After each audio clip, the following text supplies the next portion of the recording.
mystery and horror, the air itself is filled with monsters. Children of the night, what music they make. It's alive! It's alive!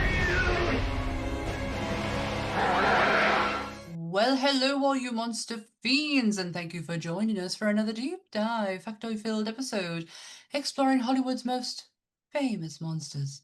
I am your mistress of ceremonies, Sam, and I'm joined, as always, by Dan from Bleeding Marvelous. Say hello, Dan. I've done her over 100 times, and she's still to complain. Yeah. I don't know which one that's from. That's a bit of old Vinnie Price. That's out of the mouth of Vinnie Price, that one. Yes. Joan of Arc.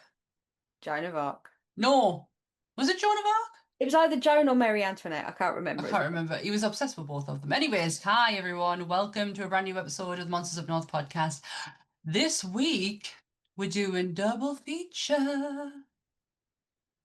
2 movies named exactly the same with only one common ground. Wax. And what not to do when you have things made out of wax. Oh, sorry. I've just had a flashback of the 2005 one. Well, all right, okay, we'll get into that when we get into it. Oh my god, I'll show myself my skin go really funny there. All right, yes, we're doing House of Wax. So I'll do the disclaimer and then we're going to crack on open House of Wax. So, everything discussed in today's episode is our opinions, and it's our opinions alone. If you'd like to discuss anything from today's episode, please come and join us on our socials, or you can join us in the comment section where we can have an open discussion. But what we won't have is anyone coming for us and telling us our opinions are wrong, because we can all agree to disagree in fandom. So, let's keep it fun, keep it kind, and keep the toxic behaviour out of nerdism.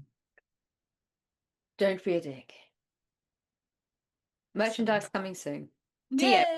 TM. Right, House of Wax. House of Wax is the 1953 and 2005 film directed by André de Toth and then, oh my gosh, Jean-Maine Colette Serre. Yeah, that one. The 2005 is a remake of the 1953 film of the same name, itself a remake of the 1933 film Mystery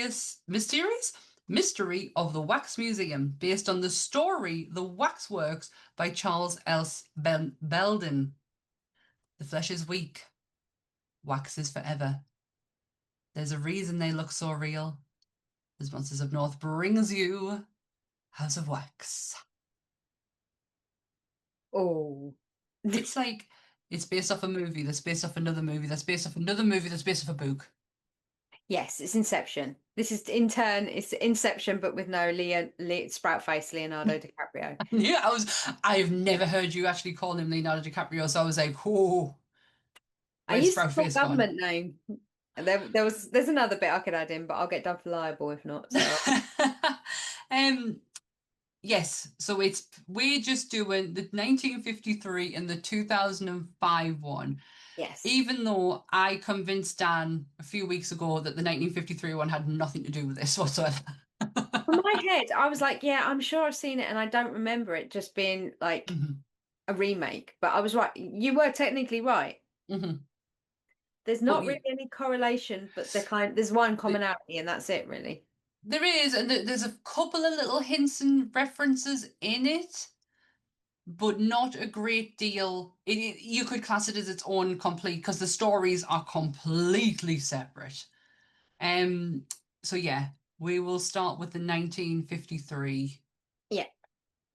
Which is starring, oh my god, did I not even write the cast down? I didn't even write the cast down. Vincent Price. Caroline Jones. For those of you who don't know that is, but rings a bell, that would be Miss Morticia Addams. Yeah. She died on my birthday. Not the day I was born, just my birthday. Yeah. Phyllis Kirk. Yes, Phyllis Kirk. Oh, God, what? She was a bit of a something, wasn't she? She was, she hated this, by the way. She hated everything. She hated everything. She's a contract player which a lot of people, a lot of women and men were at the time. I don't think Vincent Price ever was.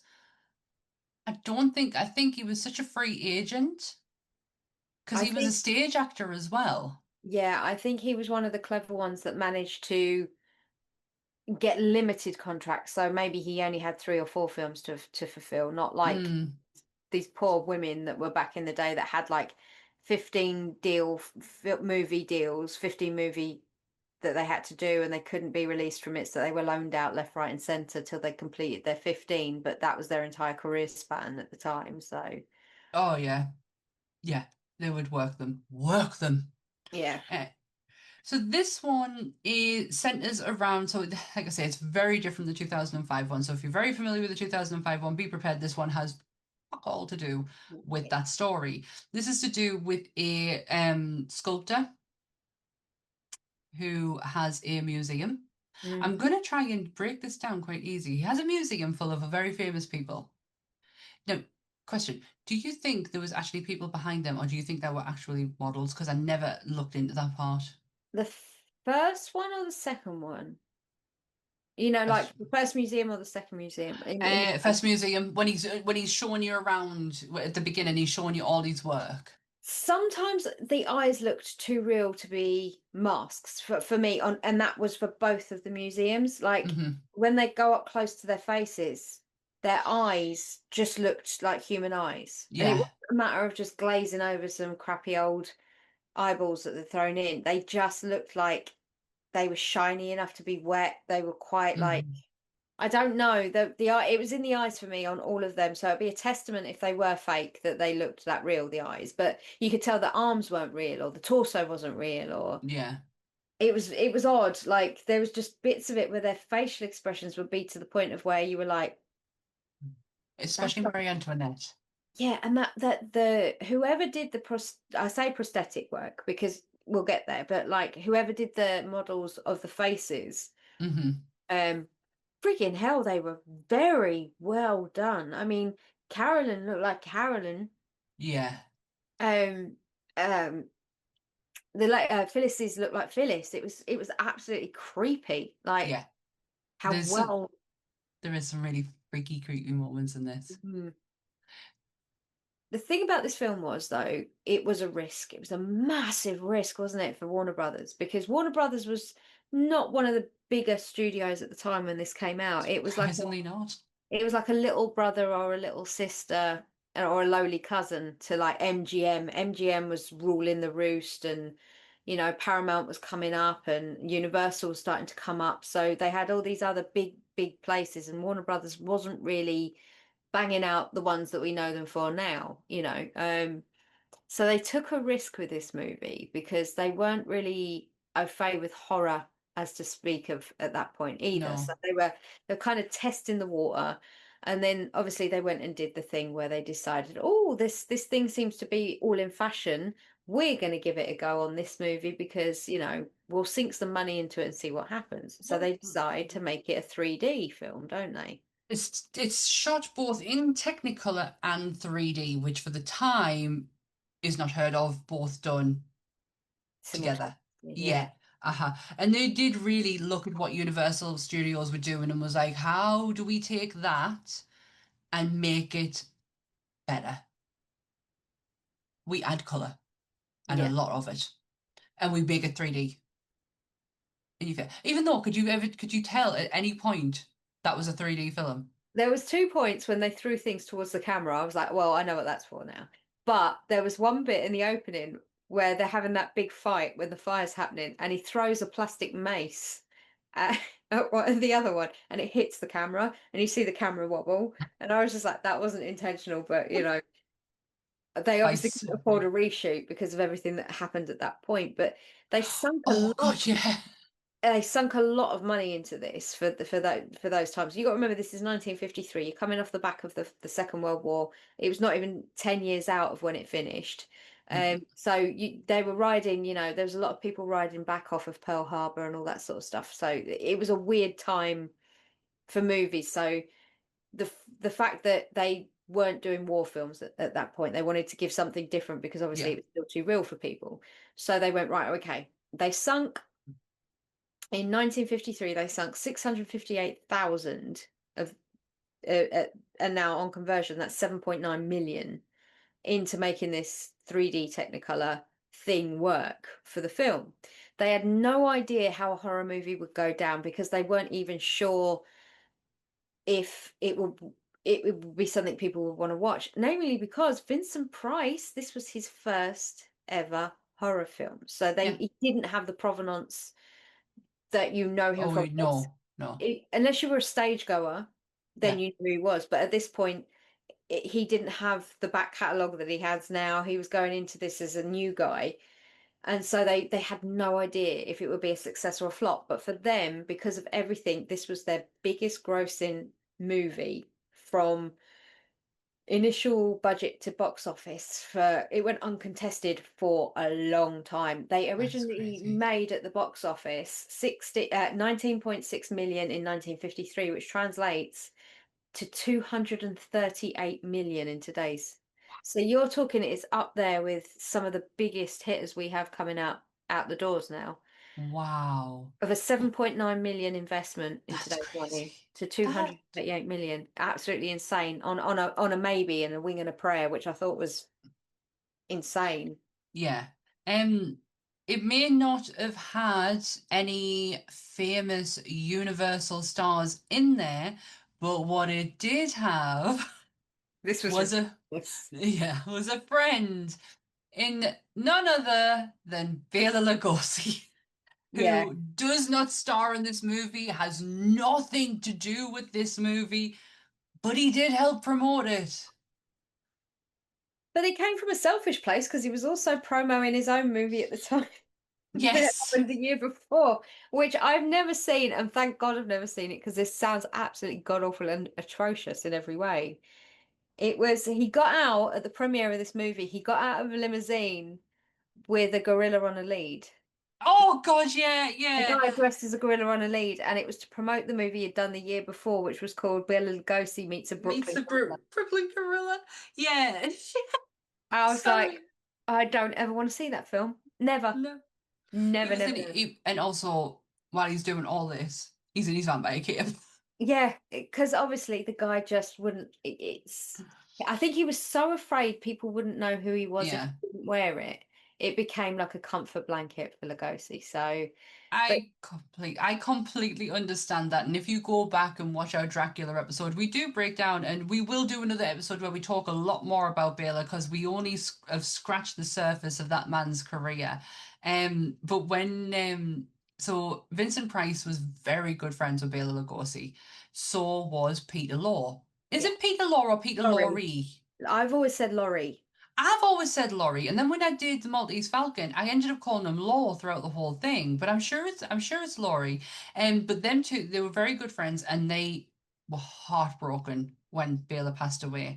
But they both went to go and see him and visit him in his casket. And as if you know, Bela was buried in his cape, even though he never requested it. His family took it upon themselves to put him in it. And Peter Law, to break the tension, just turned around and went, in that very beautiful accent of his, "Do you think we should stick a stake through his heart?" Probably should have. Vincent appreciated the joke because, like I say, he took Bela's death hard, really hard. Yeah. Yeah, they were really good friends. Vincent, this is Vincent's first film because he is up until this point just a Shakespearean actor. And he's a man mountain. Just in case He's you didn't know, because a lot of people don't realize he's 6'4" he's a tall motherfucker. and he carries it. Hmm. In this film is that because as more Hollywood he gets, obviously the weight's dropping off him, and Oh yeah, he trims right down, doesn't yeah. he? By the time you get to other films that we've covered of him, which House, was like 13 Ghosts, like when you see him in 13 Ghosts, House on Haunted Hill. oh yeah, sorry, House on Haunted Hill. He was really sticky. He was tiny, and then you see him in this, and he is an imposing figure. It's the first time I've looked at him and gone, Shit. bloody hell, he's a giant. Like in the Mhm. other films, somehow they managed to work it out, and you don't see Do, it. Do you not think it's because he's an awkward giant in this? He is surrounded by a lot of smaller people, and I feel like he hunches a lot to meet them. Yeah, there's one scene between him and Sue Phyllis where it's towards the end. He stands up and he's like looming over her. And I was like, either she's tiny or he's a giant. I couldn't work it out, but there was a huge disparity between the two of them and their heights. So I'm guessing she was only like 5 foot and he's Sure would be. 6'4". So yeah, you are right. He was stooping quite a lot when he was Yeah. standing. But you wouldn't see him do that in any other movie afterwards. Yeah, I think he didn't know his worth at the time, and then after this movie and the amount it made and the success it was, he realized he could do movies. And Caroline Jones aside, because she's fantastic in this, it does ride on the back of Vincent Price. Like, he carries the weight of this film, I feel like, anyway, on him. Because he is, from start to finish, absolutely spectacular. The fight scenes are hilarious because I'm trying to see if it's actually him or not. No, it's not. It was not. There was a couple of scenes where you could see that the head and the hair was too long at the back. The fight scenes were hilarious because you never saw them, Vincent fighting face to face. It was always the back of him. So I was like, are they swapping him out or? Yeah, there was definitely a double of some kind fighting. Caroline Jones is so funny with the he after everything. But hey, that woman knew exactly who she was. Seeing her as a blonde as well was a bit of a treat because it's not something obviously you tend to do. Her waist. That was the first thing I said to Rob. I was like, Jesus. I said, look how tiny. I said, that's like, and then she kept going, and I was like, oh, I wonder if that's genuine, like how tiny she was. That was wasp. They call that a wasp waist, don't they? Yeah, because it's a sting. Mm. Oh, yeah. I was like, oh my God, I'll never eat again. And then she kept going tighter. I was like, fuck, there's nothing else left. She doesn't even have ribs. As far as I'm concerned, ribs don't exist. They're made of jelly to get to that tiny. It's absolutely insane. And then she ruins it by putting that shirt over the top. That's a question of frumpy clothing. But then this is based in Mary Poppins time, which is... It's Victorian. Yeah. Everybody looked like they were going to be some kind of like nanny to a rich family in this. I don't know, they were dressed like they were going to burst into song at any point. Step in time. Which leads me to a point. Tim Burton wanted to make this movie, remake it as a musical, and have Michael Jackson star in it. No, he did not. This is not a lie. This is 100,000,000% true. Tim Burton wanted to. That was a hell of a segue, and you didn't know it was coming. No! Tim Burton loved this movie so much. He approached Michael Jackson and said, would you star in it? And Michael was like, I love it. Obviously, he's got a relationship with Vincent Price because he approached him for the opening of Thriller, which Vincent Price did in one take, didn't have a script. That came out of his mouth out of nowhere. So, and it was only because he was recording a voiceover in the studio next door and Michael was recording Thriller in the other room and he just went, would you mind coming in and doing this? And he went, yep, no worries. Didn't even cost anything. Free charge. And years later, he still knew the words. Yeah. But yeah, so they took the pitch. Tim Burton took the pitch to the studios, and they went, "Not touching that with a freaking bump." No way, Pedro. So yeah, Tim Burton and Michael Jackson got completely turned down flat. And at the time, both of them were at the height, like real popular. Oh gosh, well, Tim Burton ends up going and work with Vincent, doesn't he? He ends up doing his last film, and I always forget about that. Yeah, I always forget that Vincent's in it. Because Christopher Lee's in Willy Wonka and Vincent Price is in... Christopher Lee plays Willy's dad. Does he? Yeah, in Willy Wonka. What Johnny Depp in? He plays a dentist, yeah. Does he? A dentist, and that's his dad. There's probably a reason. There is a reason I'm saying, does he? I don't like the Charlie and the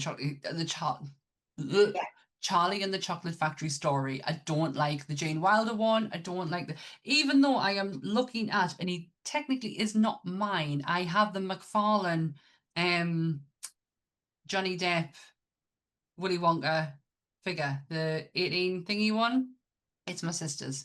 And when she moved house, she didn't have any room for it. She's got Edward Scissorhands, Captain Jack Sparrow, and because Michaela was obsessed with Johnny Depp back in the day. Now, not so much. Yeah, I'm just not a fan of it. But yeah, I always forget that he's in Edward Scissorhands.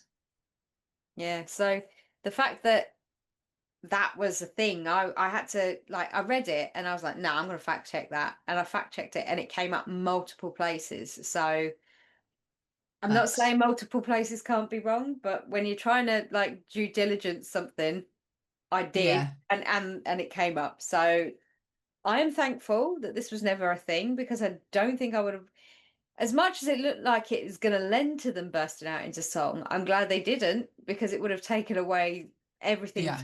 about the film. The film itself is really just a story of a man who created a museum of it's from he was a 1900 sculptor, created a museum of all these famous faces, and the guy who he was in business with ends up doing an insurance jobby on it and sets it on fire. Yeah. What happens in real life when they are filming the fire is that the director got too, what's the word I'm looking for? Overzealous. Bingo, and ends up burning down half the set. Yes.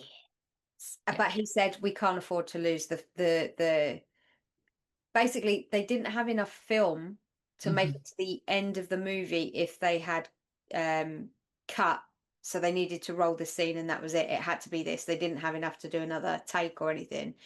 And secondly, because they lost so many of the waxwork dolls in the waxwork mannequins in this scene, they couldn't afford to have them remade for another No, reboot as well. So it was just like, he's like, fuck it, we've just got to film the whole thing and then take it from there, yeah, basically. yeah. Yeah, yeah. The Phyllis Kirk, Phyllis Kirk. Again, like I said earlier, she did not want to do this film at all. She had one movie left in her contract, and unfortunately, this was it. And she really didn't want to work with the director Andrea Andrea de Toth, Yeah. and they got into a hell of a screaming match over her top. Yes. Now you can see you can see why he's pissed, because you can see it in one of the shots. Yeah, because she's trying to look naked So on she's a got table body and thing a on her. bodysuit on, and all he kept saying was is a bit lower, because it's visible on the close up. And finally, after he kept saying this over and over again, and she's clearly not taking direction, she screams, "I have no bosom. I I greatly resemble my father in that department, and if you pull it down any further, whatever the illusion is now will be, I promise you, gone." Basically, she's got no boobs. You pull it down, she's flat chested, and her, like, I'm guessing she had falsies in. Like, Yeah, call them falsies, didn't they? I'm yeah. guessing she had falsies in, so that Every woman in Hollywood at that time wore yeah. falsies. So it would have just popped out or something. So yeah, no, good for her for raising her voice. The thing is, though, I could totally, when she said, "I greatly resemble my father in that department," it's me. It's me. I completely got what she meant. I was like, oh my God, because I am completely, audio listeners won't be able to see, but I am completely flat chested, and I do get that from my dad. Your dad's not got gynomastia, and you got that from him, though. You never know. Yeah, I lost out in the boob department. My sister got that. I did. Did you hear though the things that Vincent used to do? He used to creep in and watch it in the theaters and wind up the punters, didn't he? Sometimes he used to sit there and say nothing, and other times he'd sit behind like a rambunctious crowd and like whisper in their ears and stuff and scare them shitless. Which really actually goes to probably why I had a good working relationship with William Castle, because they like to scare people. Yeah, the pranks. Yeah. And the other thing, he was banned from the canteen, wasn't he? Did you Because see he's that? yeah, because of he's so in the fire that happens, Vincent's character gets burned. Badly burnt. Yeah. But I must have blinked because I can't remember how we went from being badly burned to being totally okay. Oh no, that was a wax face. Oh! Apparently, Vincent's face, as we see it, with him moving and emoting and everything, was a wax mask over the top of the burns because it Oh my gosh. stopped Okay, towards the okay. end. Yeah, which Right. no, wax doesn't move like that. I'm sorry, but okie dokie. In 1953, just nod your head because that's movie magic for you. So Yeah, movie magic. Yeah, so he had the prosthetics on, which were gnarly, by the way. hey, for 1953, I'd like to just say, fucking amazing work. Mhm.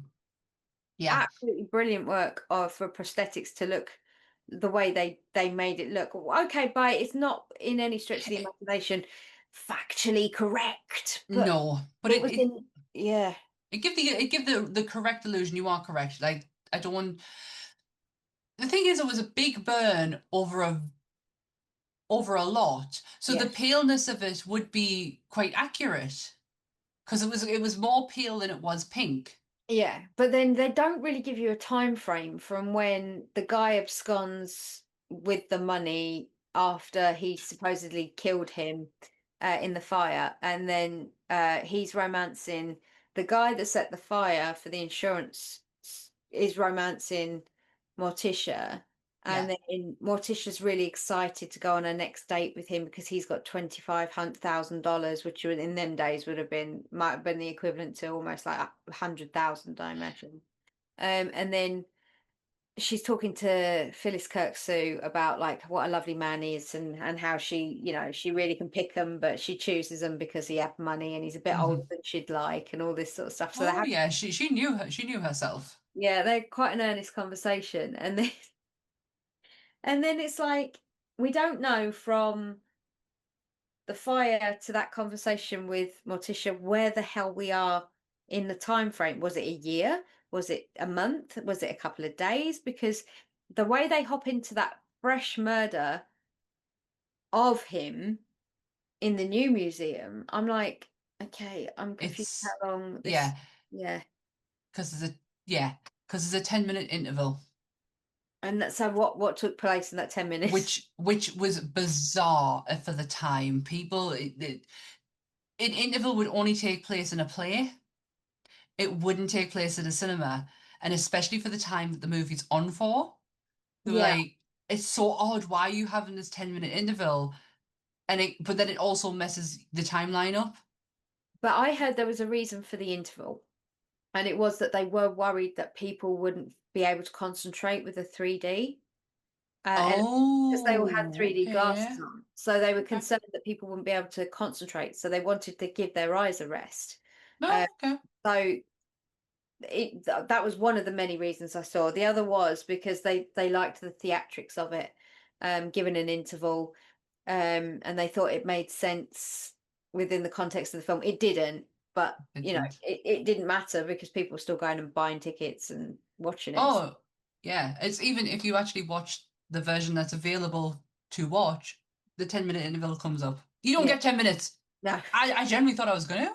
yeah, I wasn't sure. I was like, oh, I was like, okay. oh, okay. But yeah, going back to Vincent in the makeup, he got chased out of. Oh, where was it? Was it the canteen? Did I you think it was the say? canteen. Yeah, the women Yeah, passed out that was serving him food. asked him to leave. Yeah. Said it was too real and they needed to go. I'm trying to. I actually had it since the film was shot in Technicolor. No, no, no, no, no, no, no, no, no, no, no. Oh, I've just found a whole load of new notes. No, it was yeah, it was something to do with the canteen, and he got asked to leave because he was making the other patrons in the canteen sick. Yeah, nauseous and stuff. It says here, I was banished from the studio commissary. This cold shoulder treatment started when I walked in there for lunch for the first time, and the girl at the register turned green and almost fainted. Then the patrons got up and headed for the door. It was a bad day for business. Yeah, That's poor genuine poor quote thing. from- Yeah. There was an actor who, and why did I not write this down? Because it was so interesting. So there's an actor in this movie, and I think it's Frank Lovejoy. I think. think it's him. He was a disgraced actor. I think it's him, and I'm sure it is. So he was a disgraced actor. He was actually blacklisted. Mm. The director, what did I call him earlier? Andre took a chance. He was blacklisted for being a communist. He was on the communist list. I really thought, because it was really interesting, I thought I took all this down, and I clearly have freaking not. Keep talking. Maybe 2 minutes. Yeah, no, I was going to say there's a couple of things in the film that crop up, like when he has when it's revealed that he's reopening another one after the first one burnt down museum, and it's going to be bigger and better and amazing. He starts having a lot more in the way of true crime. So this is the first time you see a true crime museum pop up. Oh, that's right. And he has he has kills from the latest true crime headlines, but he also has factual things like there's the Lois and Clark and Pocahontas story, you see Neanderthals, you see the French Revolution, Joan of Arc, and that's the scene where you look at the guy and you're like, I'm sure that's his eyes, he looks real. And then when you see Joan of Arc and you see Sue being toured around, and she takes one look at the Joan of Arc that he's got there, and it looks like Carolyn. Them eyes. The eyes, you couldn't stop staring at it, and you then realize what he's been doing. I mean, you had a vague idea, but I think in the 50s you weren't supposed to know that Vincent and we're going to call him the Phantom Vincent, were the same person. No, you weren't supposed to put that together, but I mean, for us, the crap we watch, it was incredibly obvious. Even I got it. Yeah. And then you see them snatching bodies from the morgue, and you see them, then you magically see these people that are being recognized by people they know. And when the police come in and they walk over to the guy who's John Wilkes Booth, and they're going, doesn't this look like Commissioner so-and-so? And doesn't this look like so-and-so? And it's it's absolutely crazy when they start walking around. They're like, I wonder who that is under there. And that is under there. So it turns out they were basically killing people and then stealing the bodies back from the morgue. So he killed the guy that burnt down his first museum by I think he strangled him, beat him to death, strangled. and then he hung him falsely down a lift shaft. And then you don't know how he kills Caroline.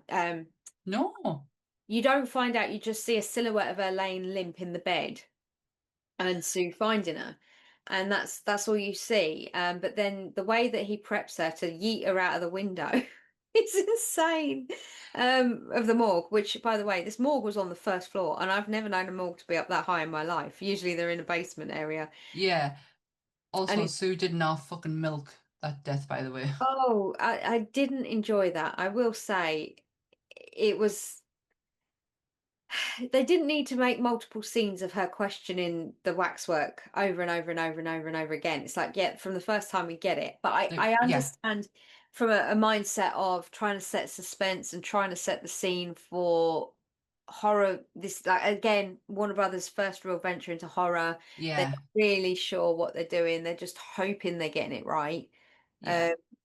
So I kind of understand the need for exposition and over exposition when they're getting to that point where they're like, do you think they understand that? Yeah. How many subtle times can we put this in before we make it very, very obvious that it's her? And it's like, the minute she mentions that her earlobe has 2 piercings in it, I'm like, we got it, man. We got it the first time I found that actor now. Jesus Christ. I can't believe I didn't write that down. I'm just going to find out who his actual character was.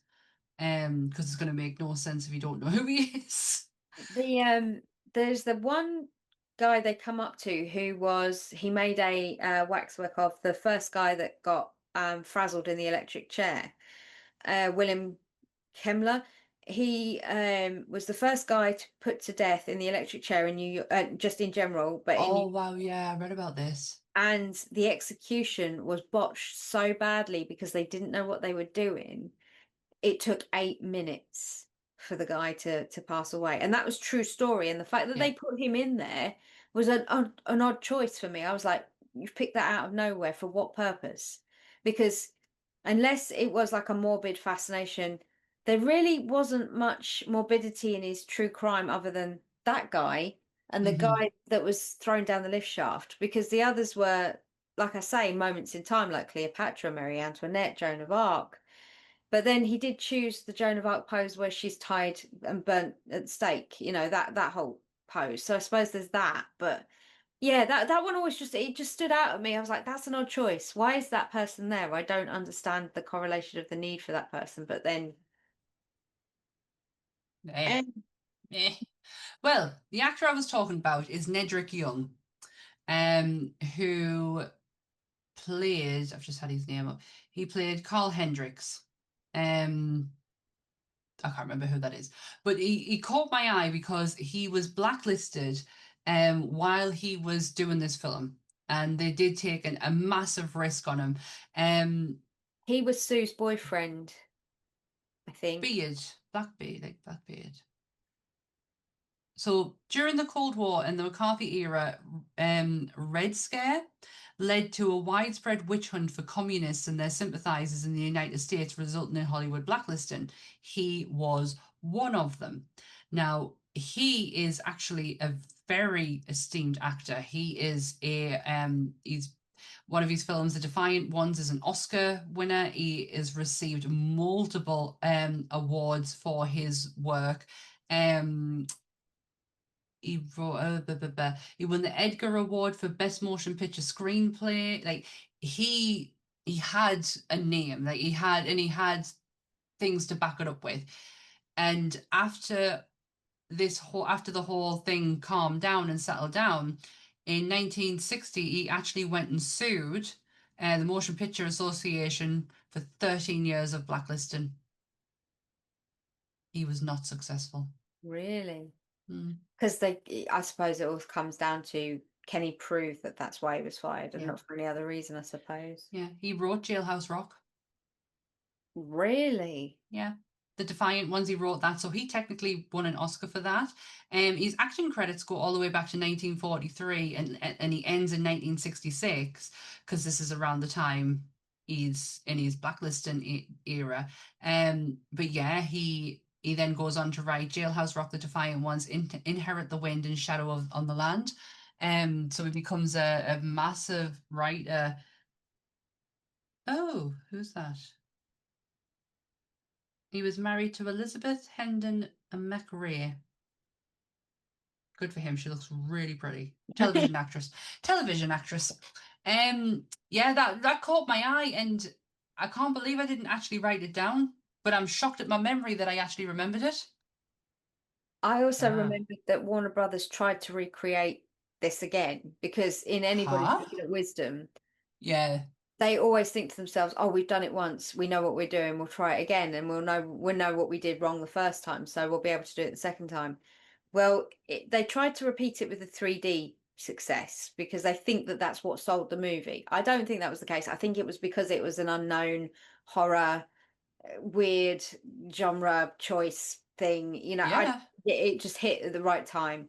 But they tried to do another movie called The Phantom of Rue Morgue, and it just flopped. It didn't even take 10% of what that's a the other movie made. So they ended up deciding, Warner Brothers, after that flopped and they'd invested way more money into that 3D was no longer for them. So they weren't to make another 3D movie after that. So they decided, oh, well, we won't make a movie, but we'll try a TV show. What? Yeah. So they tried to create a House of Wax TV show. Yes. They had people in it called Caesar Danova, Wilfred Hyde-White, and then they got the actor Tuntun that played Tuntun, and I want to say he was on Fantasy Island or one of those. I can't remember for sure. We didn't get it over here, so I'm not entirely sure. But it was the Mexican actor Jose Rene Ruiz. Sorry. And they became amateur detectives, and they were going to solve bizarre crimes in this waxwork. Yeah, it was weird. The pilot actually featured Patrick O'Neill as a killer, which was really strange. But it flopped so badly, the idea, that they decided to the pilot didn't even make it onto telly. So they turned around and went, right, okay, we'll turn this pilot into something completely different, repackage it and make a movie out of it. So they had some reshoots, and they lengthened the movie by about 20 more minutes, and then they sold it as a movie called, and I, for some reason, it's not down here, but it was like, it was some other, like a catching of a killer or something like that. That's not what it was, but they repackaged it and rebranded it and sold this TV show out as a movie. And minus the wax. Yeah, not to like, just so they wouldn't waste the pilot, which I thought was a pretty good idea. But yeah, I could kick myself. So I've just spent that whole time trying to find that one bit of information out, which people might not even find that fucking interesting. And it's right there in front of us. And the only reason I didn't think it was is because it's mixed up with another note about Bronson and his fucking name. Yeah. Charles Bronson in this it's a very, very, very different Bronson to what everybody is used to seeing in the action movies and like the, yeah. Do you know what I mean? It's all the westerns. He's quiet. He's so quiet, and he's quite creepy. How he didn't get into horror is beyond me. He was always quite, like, from when I think of Charles Bronson, I think him of as like a dirty, gingery blonde. Like, that's where my head. Oh, okay. When you see him in a lot of the movies that he did towards like late 70s and 80s, where he was like, with all those movies he did, he always looked more sandy, and like he was built a bit bigger. And then when you see him in this, and he's like streak of piss in the wind, dark hair. The only reason I caught it was him was because, like, all of a sudden they do that shot where he's on the front and he's catching the ping pong balls in his mouth. Yeah. I was like, that isn't, and you're really leaning in going, bloody hell. Is it? I can only ever see his name as Bronson, and it's from bloody Peter Kay's Phoenix Nights. When they're doing the quiz and Ray Vaughan asks them to name the 7 dwarfs, and Max totally goes off on one. He's like, right, Bronson. I just think I'm getting the word. Yeah, the only thing that Charles found difficult, or actually easy for this film, was changing his name, because that's where me note led into is that Bronson had it easy changing his last name because he went from Bushinsky to Bronson. Nothing compared to what Nedrick Young went through, and that's where my notes started, and it was right friggin' in front of us the whole time. Paul Piscini the director comes across as a bit of a oh God, very enthusiastic in this movie, obviously with the fire set happening, his issues that he has with his main lead. He also had a big massive fight with Paul Piscini as well. So the scene where Paul is being rescued from the guillotine by Frank Lovejoy, seconds before the blade came down, was actually it was filmed in one take using a real guillotine blade. Piscini and the director got into a heated argument when, on the advice of the film's stuntman, refused to do the scene as it was too dangerous. A prop man was to hold up the blade off the camera and tell the actors when to drop it so they could yank Piscini away. Detor threw him off the picture, which was the stuntman. So the stuntman's telling him this is too dangerous to do, but if you're going to do it, this is what you're going to have to do. And he ends up throwing him off the set.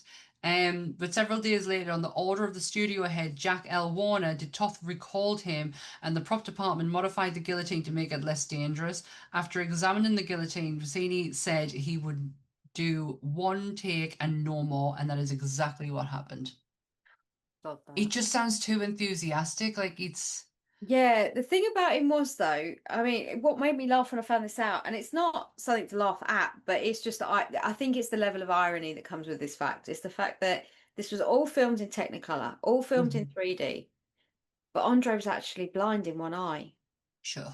So he had no perception whatsoever. He had no perception of a lot of the as a director, and I'm not saying it hindered anybody in any way. You cope, you learn to adapt. Don't know how long he was blind in one eye for, whether it was a new development or it was a lifetime thing, but he couldn't see the vision that everybody had when it came to the 3D thing, because obviously 3D you have a red and a green or a red and a blue depending on what it is, and that's how you see the 3D. He couldn't do that. He couldn't watch it the way it was intended. So he made his own movie. That's why there was a level of like to and fro from the studio and him, because he said he wanted to see a proper clean version.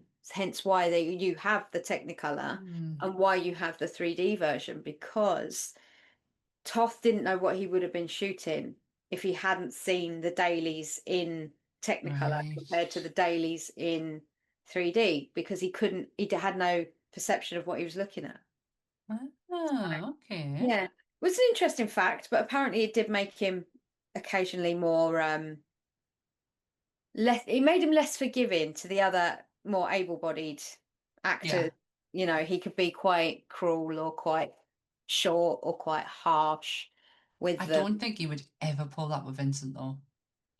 I think Vincent just gives off imposing to such a level in this movie. He looked smaller when he was more disfigured. Yeah. The And minute, go on, sorry. no, go on. As I say, the minute he stands up out of that wheelchair at the end and he walks towards Phyllis, he is a man mountain, absolute man mountain, and it's like, yeah, you wouldn't. Christopher Lee was about the same height, was just a bit taller than him. He was about 4.5. I would not want to fuck with Christopher Lee.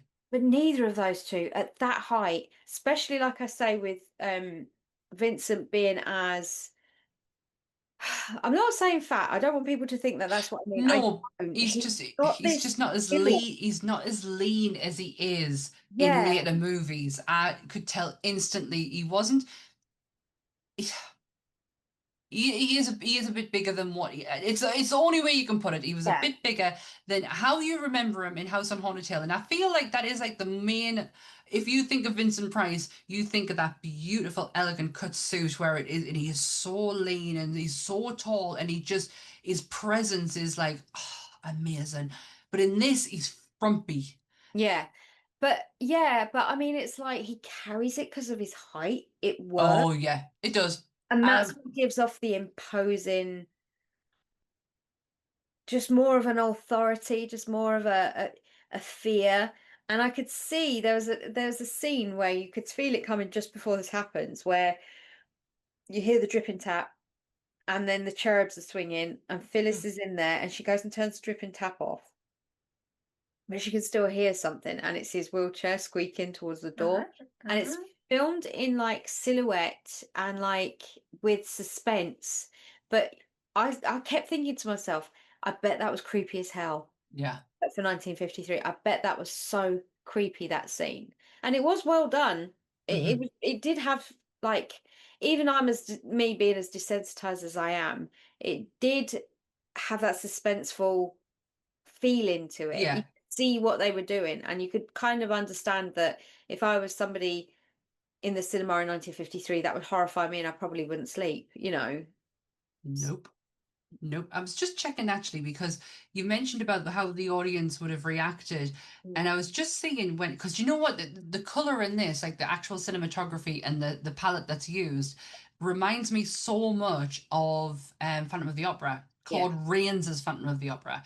And I was just checking to see what the year was. And there's like a 10-year on it. Like Phantom of the Opera comes out in 1943. And then you've got this like 10 years later, and it still has that like that kind of that same kind of feel to it. Yeah, I think, like I say, they didn't know what they were doing when they made this. So I think they looked to the old ones. They looked to the classics. They Makes looked to the sense. ones that made the money, Yeah. all the Cole Lemley stuff, James Whale. Mm. Yeah. We're going to look at what worked, and we're going to take it, and we're going to see where we can go with it, and we're going to get this really imposing guy who had such a distinctive voice and a distinct Oh, look about him. Although he did look a bit like Colonel Sanders in this. It's the mustache. But it's also the weird necktie in a bow thing, that fashion. I understand it was a fashion. It was very Parisian of him, the way that he looked. But for some reason, now, if you don't, Vincent Price, for all he was an actor, he was also an art connoisseur. He actually he was a curator. He curated museums, and he was very into the arts. And I just feel like he would have found someone from that era and went, "That'll do. Yeah. That will do." He was also a chef as well. He brought out cookbooks. There's actually Vincent Price cookbooks that you can get. Yeah, because there was a cooking show with him on. I remember now. Mm-hmm. Yeah. Yeah. Yeah. He also taught Cassandra Peterson how to cook a chicken in a dishwasher. The 80s. True story. True story. I would never fucking eat it. No. Not a chance. I don't care if it was made by Vincent Price's hands himself. Not a chance. No. Choices were made that day. I'm surprised she's still here. Yeah, I'm all out of the 19. We spoke more about it than I thought we were going to be honest. But it is such a good and fascinating film, and the story is really good. Yeah, I really enjoyed it. It was not what I thought. I mean, to summarize, guy gets burnt, fakes his death, comes back, kills people off, remakes their body, kills people, uses their bodies and makes waxwork figures out of them, displays them in his new museum, falls in infatuation with this other woman that's obsessed with one of the dead bodies of a friend that's in there, and then kind of tries to capture her and make her one of his museum pieces. And it turns out that he was wearing a mask the whole time and he was really badly disfigured. And that's it, I think, really. That is it. It is honestly it is. It's I really enjoy this. This is well, I went through a time when I was literally watching nothing but Vincent Price movies. Never watched Witchfinder General. I'm just telling you now, don't ever watch it. But this one was up there. Like it's up there with House on Haunted Hill and The Raven.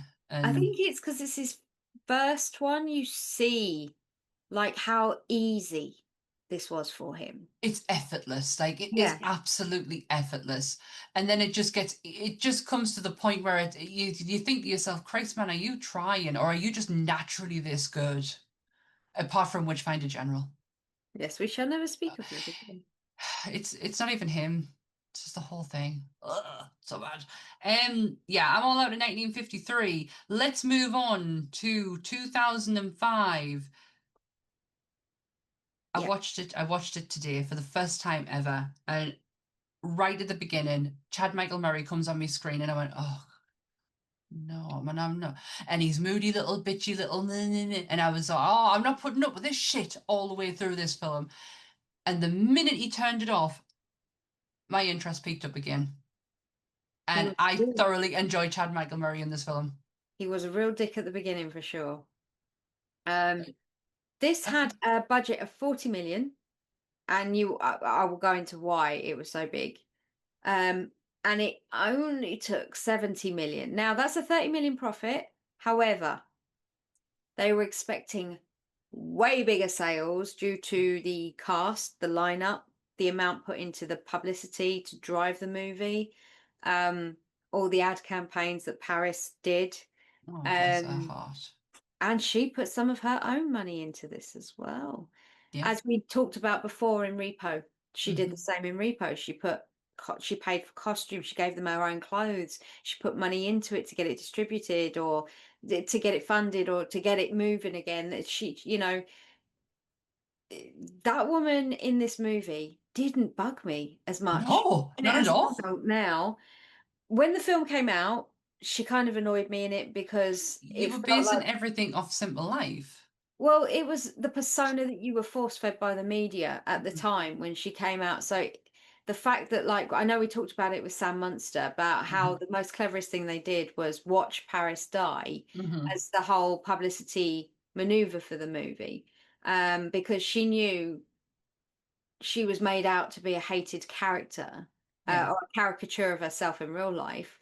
So she played on it. She knew she could make money through that. She knew that she could go out and publicize the fact that she dies, and people would revel in it, and they'd want to be interested. So that's why they were quite shocked when the box office didn't make as much as they'd intended it to, because they thought this whole Paris Hilton dying, Jared Padalecki, Chad Michael Murray, the girl out of 24, like Alicia, whatever her name is. Cuthbert.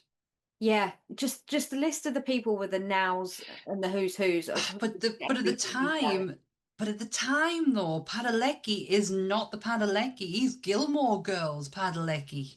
He's coming in. Yeah, Supernatural was just starting. So he's not Sam like you would know him today and have that name today.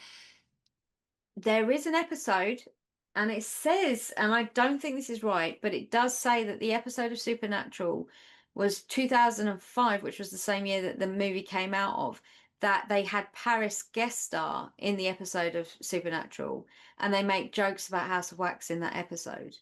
I've heard that before. Yeah. Now, I don't think it was 2005, but that's the date that it gave me when I was looking into it. Because that's when Supernatural started. So Yeah. He'd flipped from Gilmore Girls straight into Supernatural. Yeah, oh God, that's a friggin' juxtaposition. He really does. Yeah. Gilmore Girls, he's in it till 2005. He then does House of Wax in 2005. Oh my God, he's in the Friday the 13th film. Yeah, he is, the 2009, 2010 one. Yeah, 2009. Yeah, so at the time, his name is not synonymous with the big friend. No, not at all. But Chad Michael Murray, he's in the OC at the time. He does have that name. I found him intolerable. I liked him towards the end. Are we talking OC? Because I don't like him in the OC. Oh, I'd never really watched that, or One Tree Hill, or any of those kind of. Was it actually? Maybe I'm saying the OC. You might have just said it right there. I think it might be One Tree Hill. I don't know. I can't remember now. I was the party of five. I was like, My So-Called Life. I watched. So he was One Tree Hill. Sorry. Right. No, I don't know. That's what I'm saying. They all melded into one at that point. The OC is Adam Brody. Right. Brady.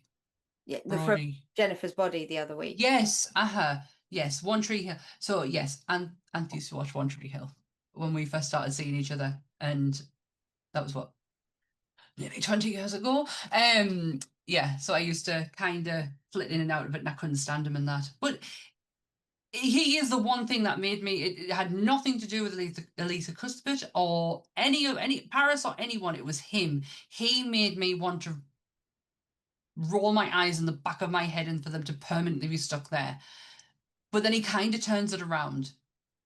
Yeah, it's an odd choice how they start him off in this film. I think it's like it's just moody really little weird. Bitch. Yeah, it's just odd. I do know that, and this came as a shock when I learned this, because we know these two people from producing some of the producing and directing some of the biggest movies of our childhoods. Joel Silver and Robert Zemeckis produced this movie. Yes, I noticed Joel Silver's name when the credit, because I couldn't not listen to the credits, because if you want a movie to remind you of how old you are, listen to the end credits of that. Yeah, and I saw Joel Silver's name. I didn't see Robert Zemeckis's. Yep. I saw his, and I was like, oh shit, okay. Also, uncredited was a certain person that we talk about so much on this show. The special effects makeup was spearheaded by Mr. Howard Berger himself. Of course it was. Yeah, so of course it was. A lot of it was like proper. Yeah.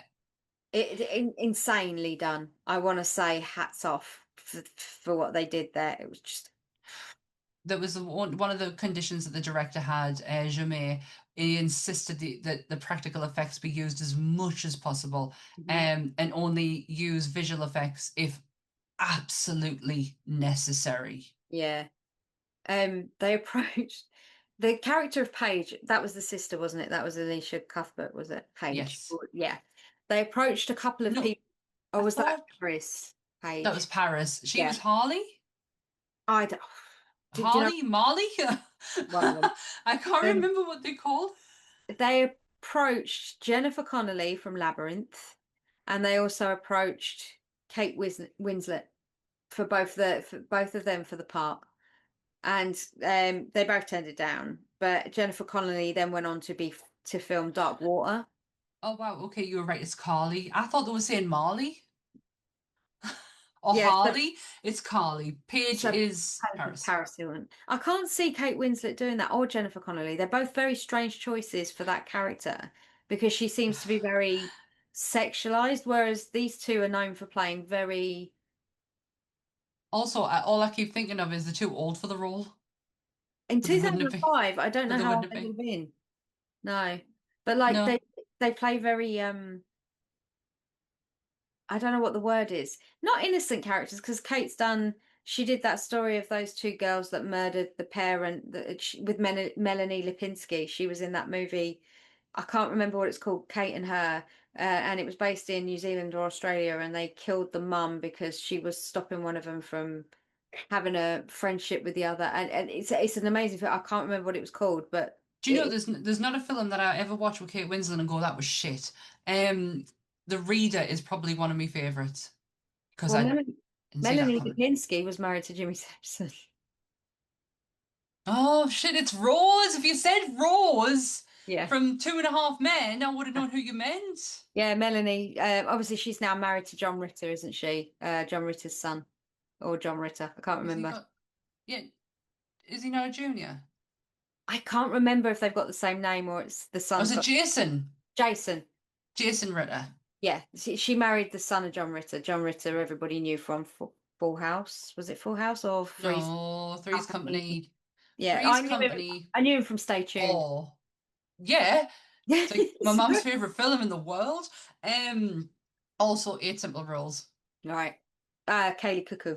Cuckoo. Cuckoo. Yeah.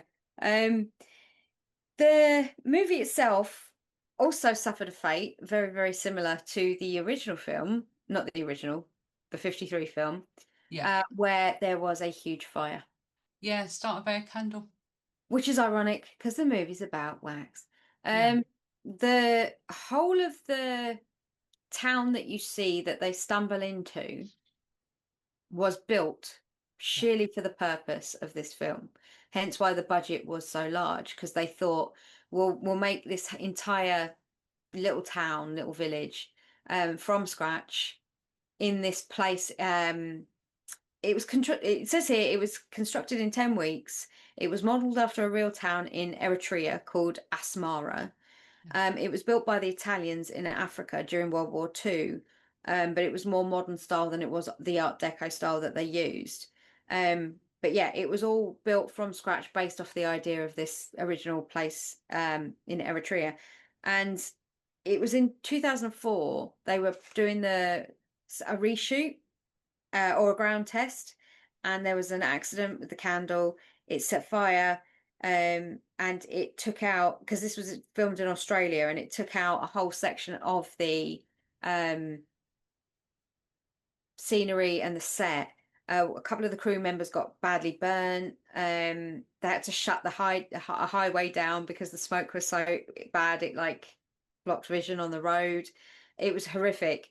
And then they ended up getting sued by the special effects expert for 7 million over negligence, but suddenly they mysteriously settled outside of court for an undisclosed figure. So, but I mean, that just seemed very coincidental that they both had fires, because in a movie about wax that's got fires in them. Yeah. Movie, Yeah. was it, they call it life imitating art? Imitating life. Yeah. Do you want to know this is how much I pay attention to the notes that I write down. I've just found the Tim Burton one. Yeah. And I genuinely didn't know that. I completely forgot about it. This is one of 4 major horror remakes for this year. So there's this, The Fog, which we've done, Mm-hmm. Amityville Horror, which we will do, and Chaos, which I've never heard of. No, I'm in agreement with you there. Don't know This that was one. the third film that Dark Ye- Castle Entertainment, yes, which it ties it back to was. Vincent, ties it back to William Yep. Castle, that they decided to remake. I We can't say believe remake. I can't believe Dark Castle's not a thing. Um, I think they turned into an entertainment like board game thing now or something. There's like a Right. subsidiary of a subsidiary of a subsidiary. It's just Um, the films that they made. Like we've done what House on Haunted Hill, 13 Goes, and we've now done House of Wax. Not Ghost one Ship, of them films are terrible. Ghost Ghost, Ship as well, uh, yeah. Not no. one of them films is like dog shit terrible to where you're like, oh my God, that was so unwatchable. But do you know, with this movie, there's a link to last week's episode here because it was written and the idea and the concept was written by the two Hayes brothers, Carey and Charles, Ah, who are the most famous for taking on The Conjuring with James Wan. I really thought you were gonna say like Ed Warren had something to do with all of this, and I was like, motherfucker. Yeah, he was there in the background going, "You will burn your arms. It's the demon. Can you smell the sulfur? Taste the peanut butter." Yeah.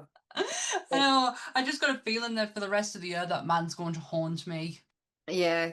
I mean, the fire caused such a bad damage as well, that that's where Paris stepped up and started giving some of her own money. Oh, yeah. Because she wanted to get it completed because she believed in it so much. They couldn't balance they had to cut the funding somewhere. So what they do, or what they used to do, now everything's filmed on digital. They don't have Mhm. that issue. But back then, when it was filmed on cans, on film, actual film, every reel of film was worth a hell of a lot of money. Yeah. So you got limited takes, you got 10 rolls for that day's filming, and that was it. You couldn't exceed it. If you didn't get it, it was going to get cut up and used anyway. Um, and they'd exceeded their amount of rolls up to that point, and they'd borrowed extras from following days, and they just couldn't, they knew they weren't going to make the end of the shoot, the end of the movie with the amount of rolls they had left.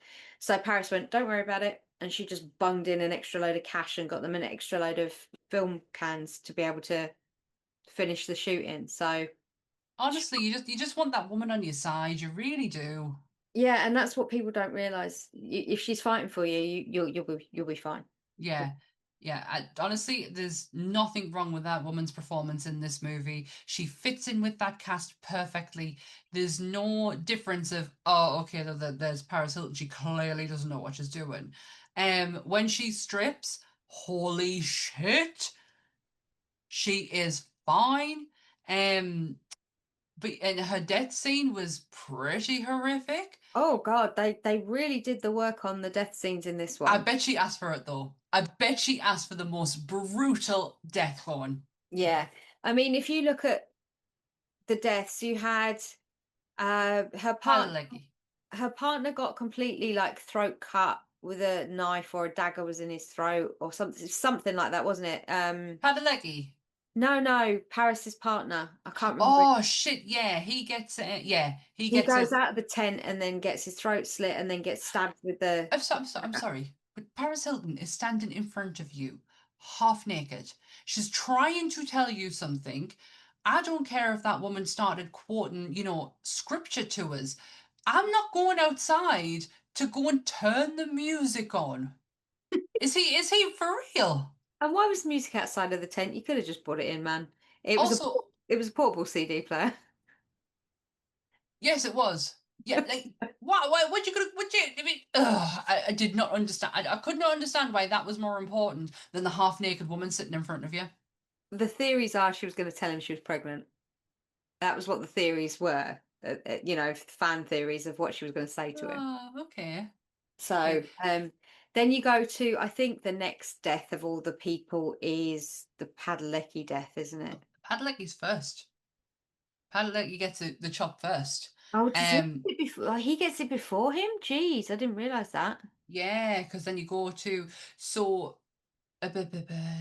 yeah, because he hits the phone, so he gets it pretty early on when they're sort of they're in the are they in the museum? Yeah, Carly and Padalecki have gone into the town. They're having a little walk around because they got told that they got taken by the weird guy that was throwing all the roadkill in the pit.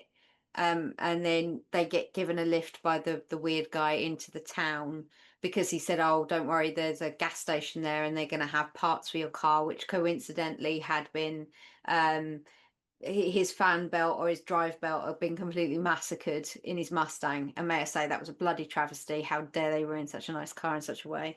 Yeah, it was And weird. It was weird who got yeah, it's Achilles tendon. that's it. He dies, but you don't see his outcome. Is big Oh, that's death right. That's till right. later. Yeah, that's why I got That's right. confused. Yeah. No, you're absolutely right. I knew he got something. Oh, it's Achilles tendon. Mm-hmm. It was like um oh, for crying out loud, Gage when he does sometimes uh, better. sometimes death is better. My dad, years ago, playing badminton, jumped up, hit the ground. His Achilles heel just went completely from Oh, under him. but He was off. Hey, he was off work for a year. In that year, so bearing in mind, this is the man who was like, we're never getting Sky, and I'm never getting a DVD player until I can record. I don't think you can get one now. But this was the stance that he took, and he was dying on this hill until he had to take a year off work, and he was bored out of his tree. It took a week. We had Sky installed, and he had a DVD player, and the first DVD ever he got with his DVD player was Toy Story. And yeah, he's honestly, it was a brutal snap. So when he got that in, I was like, oh, nah, yeah. nah. I mean, Padalecki, like you say, he was sort of coming up at the point. He wasn't. Yeah, Yeah. like Everybody knows Moose as Moose now. He will always be. oh yeah. But See, he's always Gilmore Girls for me because I've known him longer as being in Gilmore Girls. never watched an episode. It's coming back as well. It just never. I hear about it all the time through the girls that do Morbid podcasts because they're always talking about Stars Hollow, Oh Laurel, and like just everything. So I kind of feel like I know it, but at the same time, it's got Milo yeah, in it from yeah, Heroes slash yeah. Son. Yeah. I'm going to butcher his last name, so I'm not even going to bother. I wouldn't even try. I'm not even going to attempt it. Without it in front of me, I'm not gonna... It's got the guy from Lost Boys, Max. I yeah, can't think of it. Can't think of yeah, it. Herman. Can't think of what he's. yeah. I think that might be his surname. It's got Kelly. What's her face in from Dirty Dancing? The mom in Dirty Dancing. She's in it.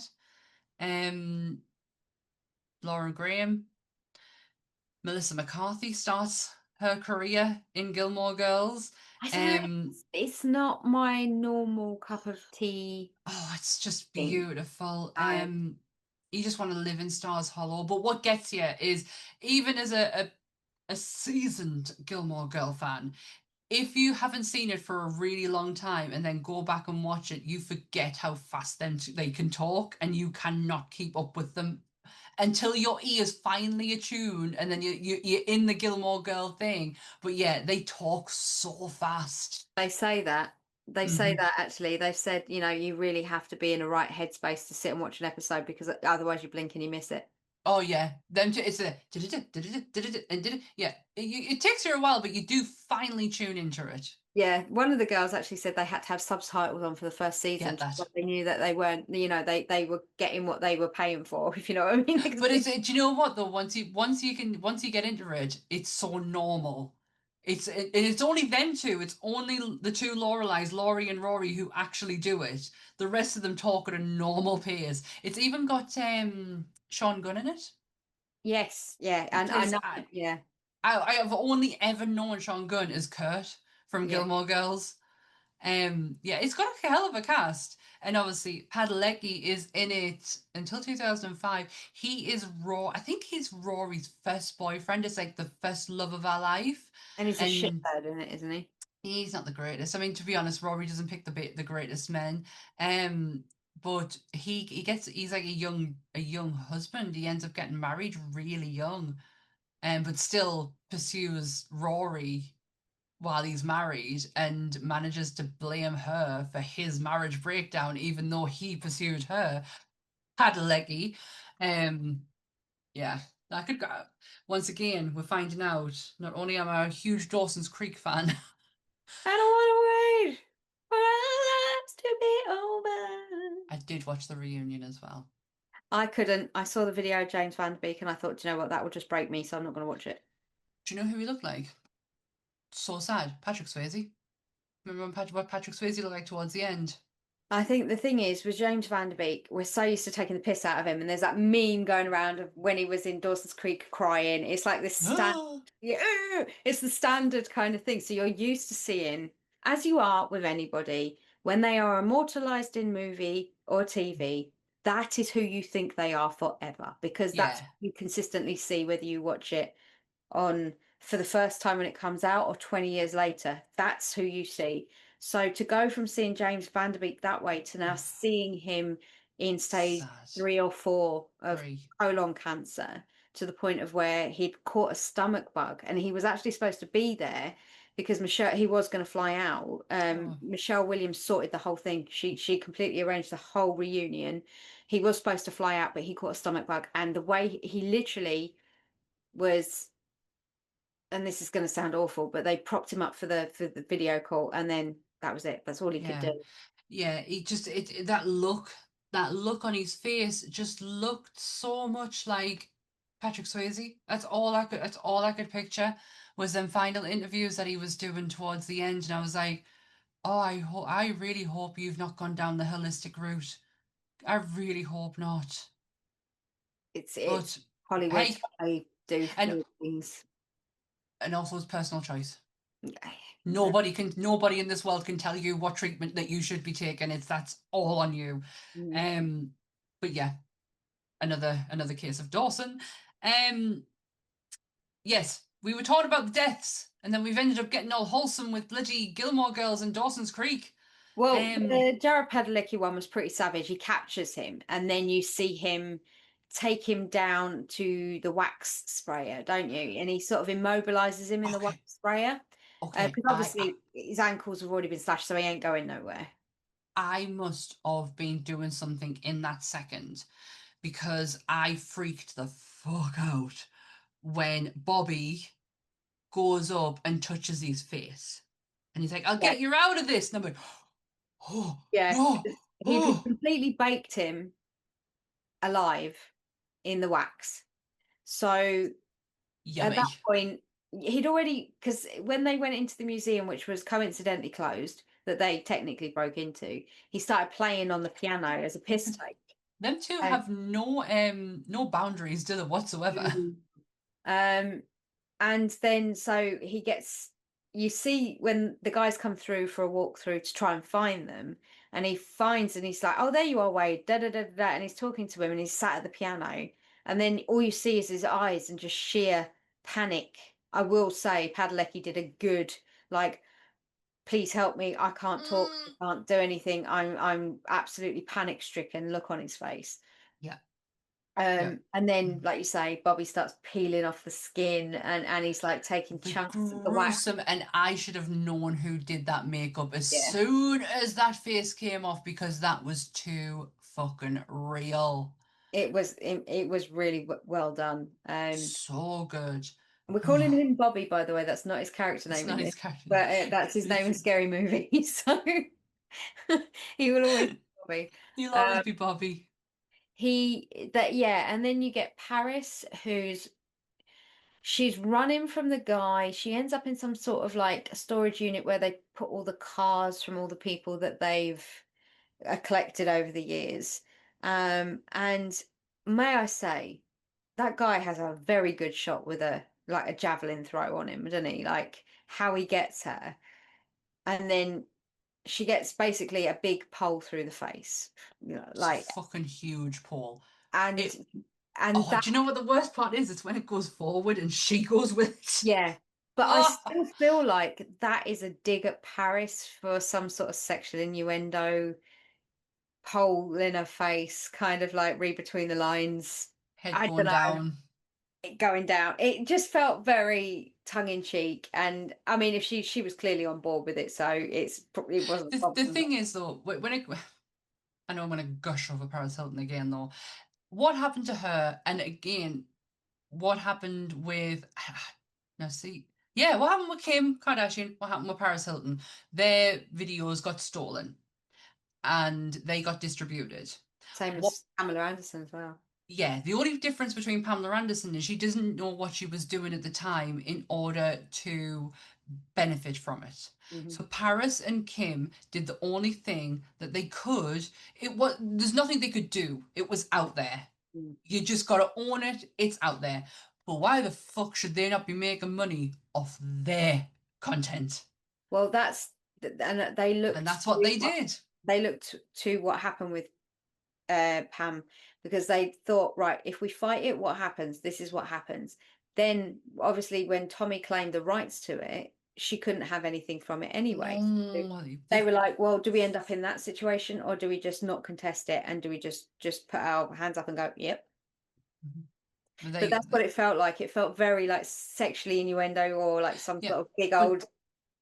but Kim and Paris ended up doing the same thing. I think more Chris Jenner actually than Kim ended up getting involved in the distribution and the copyright, and therefore the money that was made from that was then sent was their money. They did something in order to capitalize on the situation and make sure that the people who had done this weren't getting a fucking penny from it.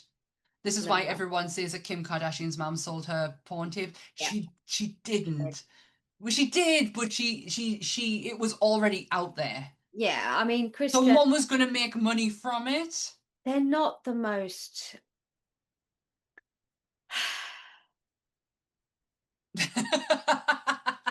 I'm trying to think of a nice way to put it. The dad was OJ Simpson's lawyer, right? Yeah. Bruce slash Why? I don't know. Bruce was an Olympic medal swimmer, athlete, gone It's a on to runner. be, It's a yeah, runner. did so much as well. And then he's gone on to become Caitlyn Hmm. Jenner.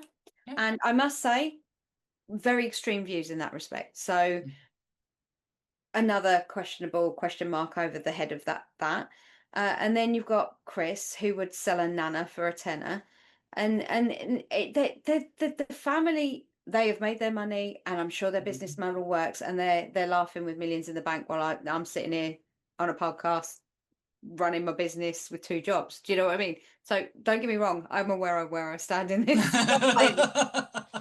But genuinely, if you've got to be that scrupulous to get the head, I'm not. I'm okay. No, I totally get it. And I get the only there's two things. Robert Kardashian, I will never understand why he was OJ's lawyer. He was a family lawyer. He was not criminal whatsoever, and he didn't fucking believe him. He was brought in by what's his face though, wasn't he? Shapiro. Yeah, Yeah, but you even see him when they get the not guilty. You can see Robert Kardashian move back in his chair and go, "Oh, watch it, yeah, watch the when they say not guilty." He literally moves back and goes, "Fuck," because he knew he was guilty. yeah, Chris, yes, you are right. She would probably sell a nana for a tenner. However, the one person she'd never sold out and she never made a dime off was her friend Nicole Smith. yeah, She never made any money, and she could have. She was there the entire trial. Kris Kardashian is sitting Jenna is sitting in that courtroom. She is right there in the family's corner. She never made a dime off that woman's name, unlike some of her friends who sold fucking tell-all dirty books about their mate. Blech. Yeah. I could get into a whole thing about that. Bobby's death. He was sprayed with wax, but didn't one of them pull his head off? Yes. Would wax do that? Is it the same as the stuff that the T1000 uses? I don't honestly know. It was the fact that he was peeling off Wade's face about, I don't know, half an hour earlier, and Wade's whole head didn't fall off from just touching it. No. So I don't know how that would have happened. The only way I can think of is that he was decapitated prior and he was trying to stick his head back on with the wax, because it made no sense why his head just came off like snap, like it was crusty and old and brittle. Yeah. The wax would be brittle, but not the bones and the flesh underneath, because it wouldn't have rotted. It wouldn't have. No, it was still preserved. There's still you still got blood pumping around and keeping that all going, like, because he was a fresh kill. So I'm just like, nah, that makes sense. Weird. Who does anyone else die after that? Yeah, the twins. The very end scene where you work that's at right. the guy that's toured them around the little town had a twin brother, and the twin brother was the better kid in the family, and the problematic child turned out to be the one that was taking them around the town. You know, when they show the flashback to the mum, the kid that was in the high chair that was screaming and screaming and screaming was the older brother, who was the more put together brother. But the other brother that was sat well behaved in the chair was the not so good brother. You know, the brother that was kept hidden, and she kept screaming at him, "Why can't you be more like your brother?" Yeah. Yeah. I'm not gonna lie, the ending quite confused us, because there was like, she didn't just have 2 boys, she had 3. Yeah. All right, well, what part did he fucking play in any of this? He just took them to the town from the roadkill dump. He drove them from the roadkill dump into the town. It was the guy with the dog at the end, yeah? So he's the one. Yeah, he's the one that introduced them. He didn't kill anyone. No, he was quite nice. No, and I think that's what the thing was. They just left it as like and this is gonna happen. The best thing about this film, other than the way they handled the kills, was the end where they were running through the peanut butter. Oh, that whole building, I mean, that must have cost so much and it must money. have been awful to feel. I can't even begin to fathom how you would film this. Like, it looked, I know it probably wasn't hot, but it looked boiling. It looked like it was supposed to look. They did a really good job with it. It looked steamy. It looked sweaty. Everything looked like it had glycerin on it. Like it was like, it was, there was no little thing where you go, well, a candle would sweat. And yes, they do. And you could see it. And it was the way that they emulated like wax when it gets to a certain point where it's still sort of solids, but it's not, and it's mush, and the way that they were peeling back and then they were falling through, and it wasn't just everything automatically melted into water. No, they did that so well, where they had the melted wax sections, and then the thick wax and the peeled wax. It was like they thought about, there was a lot of thought went into it. Yeah, when you watch a candle melt, the stages it goes through, and the fact that they translated that into a building. That last bit always fascinates me. That whole last end scene. I was getting anxious for them going, because I was like, that's just getting warmer and warmer. Your body heat is heating that up. It is then going to start. Then eventually it'll start to cool, and like, oh yeah, that was. And did you ever try? Do you ever try? Putting the wax on your hand? Yeah, doesn't always work with certain candles. You just end up fucking really burning yourself. The bit that did annoy me about this was the fact that they kept running upstairs. It's melting. Don't run upstairs. Don't run upwards. Yeah, I totally get that. What got me was the very Scream ending that we got with the police all there the next day. I was just like, are you guys just Do you just wait until daylight? Will you not come out during the night? Well, to quote them, we saw the smoke. If we hadn't have seen the smoke and the explosion, we would never have come, I think is what the sheriff says to them as they're standing there. And then they do the zoom out of the crane, the camera on the crane zoom. It's so Scream. And it's like all the flashing lights, and you get to see the town in perspective. And it's not very big, but No. bloody hell, that must have been a hell of an undertaking. Because you see, Work. because the bit that confuses me all the time is it when they say, "Oh yeah, I'll take you up to the house." He puts them in a car, drives them to the house. But when they do that end shot and they pan out, you see the house is literally just behind the church, and you're like, Huh? he needed a vehicle to get there. Apparently. Yeah, so it There's turns out they were twins anyway, and then they died, and they die in the wax melty fire, and that's the end of the twins. and then the revelation at the end is she didn't just have 2 sons, she had 3. And all I kept thinking of is, all And right, and like, okay, this movie has, like we said earlier, very little resemblance of the 1953 one. Wax is the main contributor, but and there is them some, dead bodies or yeah, bodies to emulate there wax is some, figures. there is a couple of references in there. There's a couple of things that actually said, that I picked up on that kind of had some influence from the 1953 one, but also the main one was Vincent. The name Vincent was used. Because it was named after the brother, it wasn't it? It was the scarred brother was called Vincent. Yeah. And Vincent Price, and there's your connection. Wasn't the other brother called Jared as well, which was his character name from the movie? Oh shit! Yes, it was. Yes. So he used the character name and he used his real name. I could Yeah. be wrong, but like I feel like that sounds You know, right. I could scroll all the way up to the very, very top. I could be wrong. I don't know. It is. He was Yeah. called Henry Jarrett. Yeah, that's it. Yeah. Because that was the name of So yeah, that's the only resemblance. I love the fact that they went down the slasher route for this. There is a lot of thought, there is a lot of love, and there is a lot of talent that has gone into this movie. How it bombed is beyond me. I just think people didn't know what to make of it. And with everybody that was in it, they were all TV stars. Yeah. Apart from Paris. That's true. Well, no, Simple Life's TV show, I guess. Yeah, yeah, but I think Repo had Repo been done before? No, Repo was after this, I think, actually. Was it? This is 2005, so I can't It feels like a fucking lifetime ago since we did that film. Yeah. Repo might have been earlier or later by maybe a year or two. I can't remember. 2003?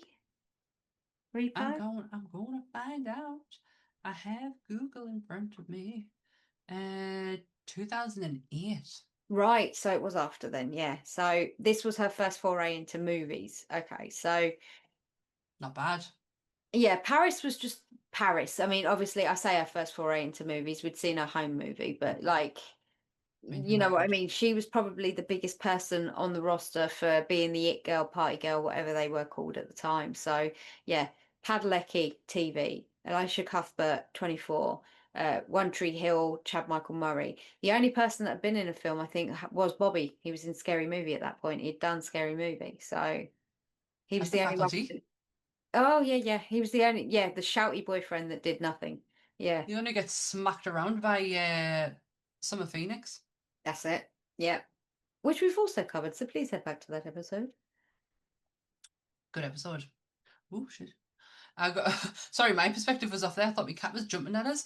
Yeah, I honestly enjoyed it. I enjoyed the shit out of it. I didn't expect to, but I'm not gonna lie, when the movie finishes, you are very much reminded of where you are because My Chemical Romance just blasts out at you. Yeah. Didn't even give you a chance to like think. It's just like it's like whoa.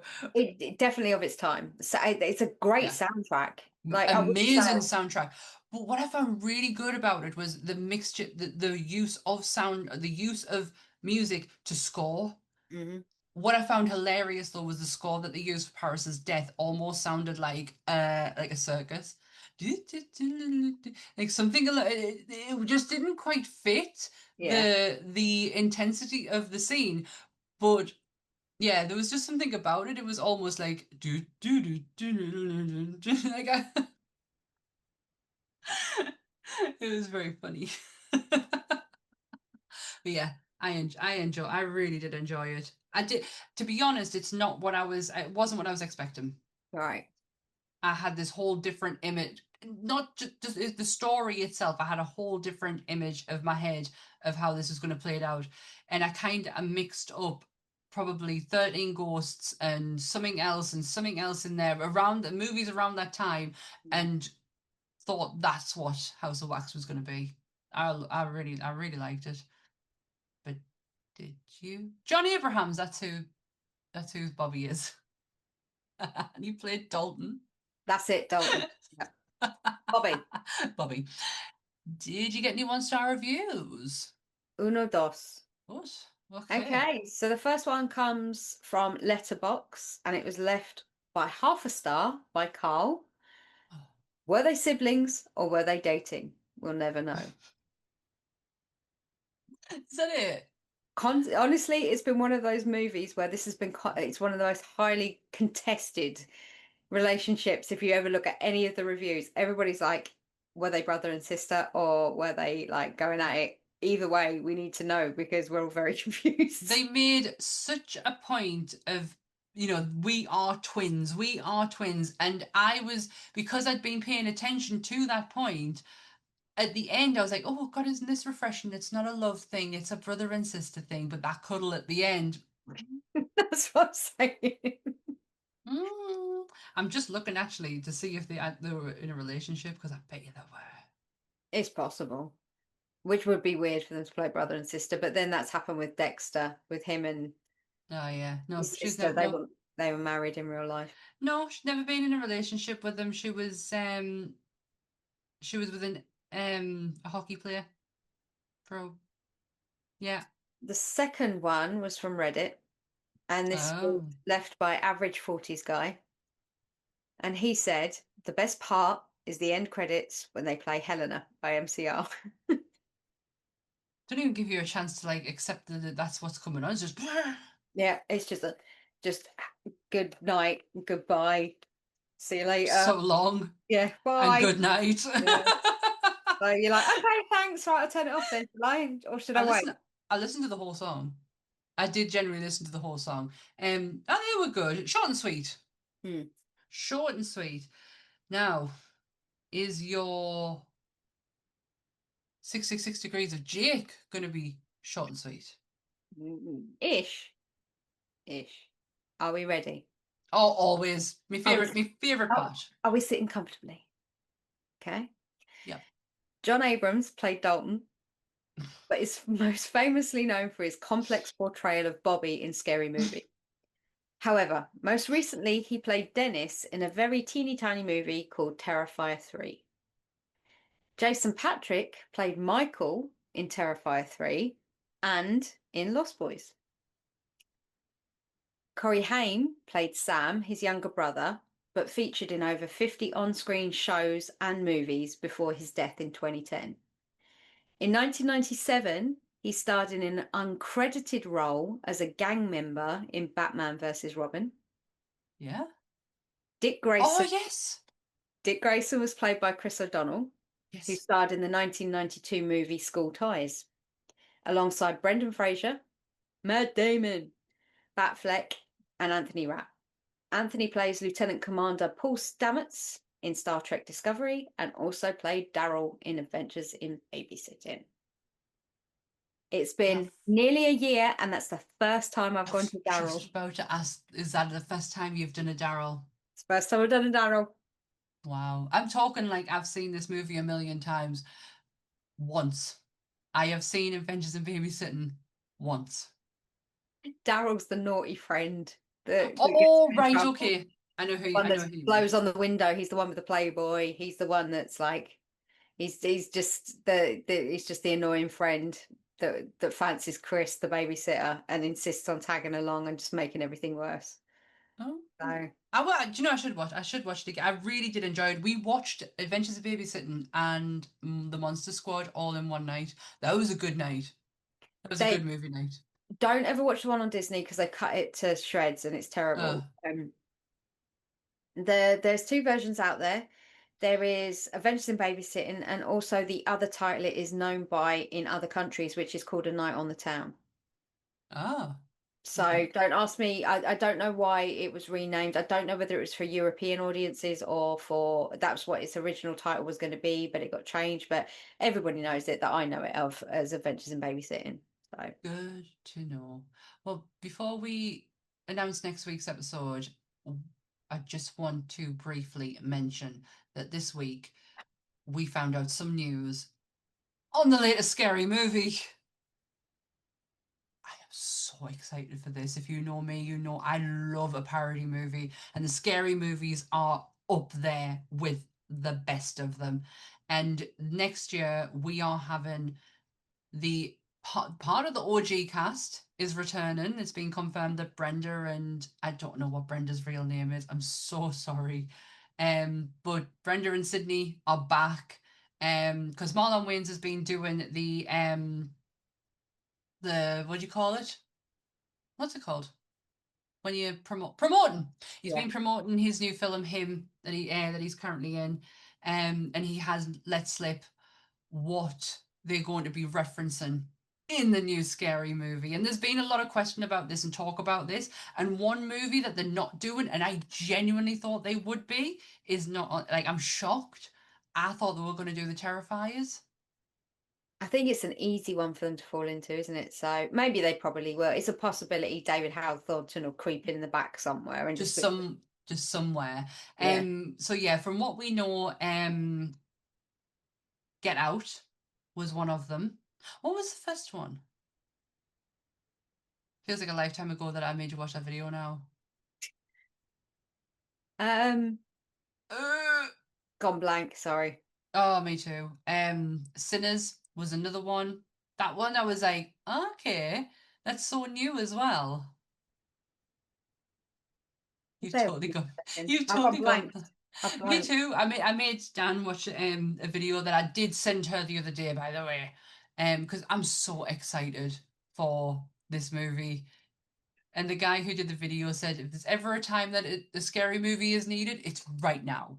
I know what you did last summer, the reboot. That was it, because it would reference the original scary movie. Get Out. Yeah, Nope. yeah. Heretic.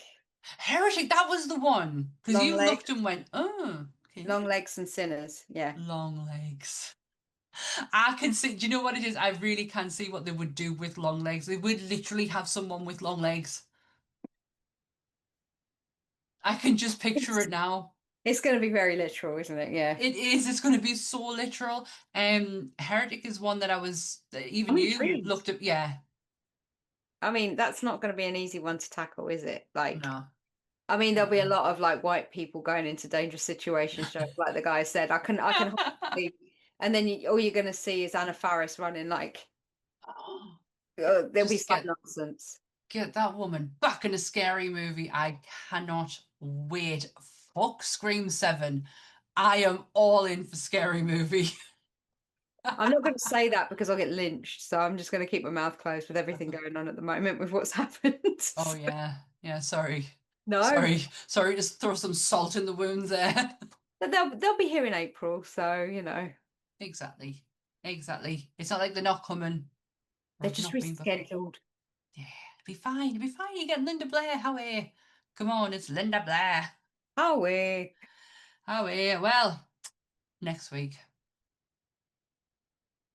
Now, for us, I know everyone is celebrating spooky season because we are right at the beginning of it. But let's be honest, spooky season is fucking every day for us. So the choices for October are gonna be a little bit batshit crazy.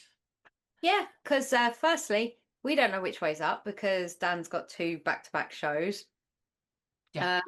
And then hopefully at some point we plan on going on holiday with our significant others to strange places not like each other. We're not going away with each other. So, you know, it's gonna be a bit insane this month. So Yeah. So why not add to enjoy it? the ride. Yeah, why not add to it and do an absolute, from what I have been told, an 80s belter of a horror movie. It's something. Do you want to tell the people what we're doing next week, Dan? We are going to the mall. We're going to the shopping mall. I can't wait. If it's anything like Motel Hell, I cannot fucking wait. You're not far off, but you're also far off. It's such a ridiculous film. It's like it's one of those films that you just don't have to think to watch because it is what it is. And I think every now and again we all need one of those. So yeah. if you want to get your watching in before you listen to the episode, I'm sure it's available on a streaming platform somewhere. It's free on Tubi. And I wouldn't be surprised if it's on Shudder. Everything's on Shudder, yeah. So the tagline on the poster is "Where shopping can cost you an arm and a leg." I cannot wait. Honestly, the screenshots of it, man. There's a shopping centre. There's robots. It's gonna be great. It's not like Robot Wars, but it kind of is like a really bad Robot War. So good. So this week has been House of Wax. Thank you so much for listening to us. And next week is going to be Chopping Mall. Sorry, I got way too excited there. I'm so tired. That was maniacal. That was. It's time. It really was. It's time for bed. Our episodes go up every Monday on the Nerdy Up North YouTube channel from 10 o'clock, and the audio for that episode goes up from anywhere you get your podcast from. The link, remember, when you are searching, it is Monsters Up North podcast. Podcast, okay? And the links for Bleeding Marvelous, Monsters Up North, Nerdy Up North are where, Dan? They're down there. I just appreciate your nails still. Frank's still there. Good tack. Creature and Hi, Creature. The Mummy. Yeah. Universal nails. Yes. Before you ask the question. Is it? Yes. Seriously. Goes out on a Monday. I think we said that, but I'll say it again just in case. Goes out on a Monday. All good. We are literally on Monday morning, 10 o'clock, the episode goes up on the Nerdy Up North YouTube channel. And then later on that day, it is available from anywhere you get your podcast from. I did it. Oh, if there's nothing else left to say goodbye, Dan. Elton John is gay? Bye, Dan. Stay spooky, everyone. Bye. Is he? A little bit. Oh.